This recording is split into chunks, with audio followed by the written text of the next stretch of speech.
Man simply noticed that the rock looked like gold. So he immediately pulled out a blowtorch and heated it for a minute, since gold doesn't turn black when burned. To their surprise, after testing it, they discovered that the rock was indeed the purest gold. Seeing this, they instantly realized they were about to strike it rich, since they were in the middle of a desolate, uninhabited desert. As long as they dug it up, the gold bar would be theirs. So, without a word, they began digging, but no matter how long they dug, they couldn't reach the bottom, so the two tried to drag it out by force, but even when they strained with all their might, the gold nugget didn't budge an inch. It seemed this gold nugget was far larger than they'd imagined. Thinking of the sudden wealth they were about to acquire, they had no choice but to tie ropes around the gold nugget and pull it with all their might using a cart. But the gold nugget was as firmly rooted as a tree. No matter how hard they tried, it wouldn't budge. The two men had no choice but to continue digging by hand. To their surprise, even after digging for several hours, they still couldn't see the bottom of the gold, as dusk began to fall, and with the wild dogs in the area being particularly troublesome. So they gathered some wood and built a fire, to ward off the packs of wild dogs sitting around the fire.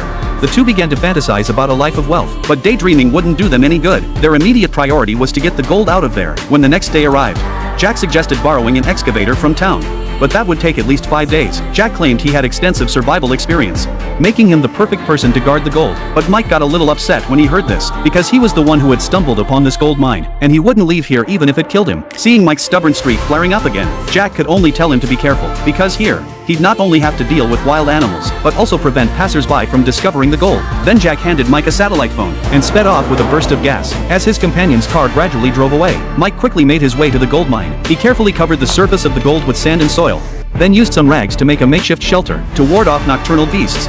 Mike gathered some firewood, thanks to the deterrent effect of the flames. Mike luckily survived his first night. The next day, while searching for supplies, Mike was drawn to a glinting object. At first, he thought he'd found another vein of gold, but when he stepped closer to take a look, he realized it was the wreckage of a crashed plane. Without a second thought, Mike rushed into the wreckage. It was a nice spot to cool off for a while, but he soon grew restless, since he couldn't see the gold from this vantage point.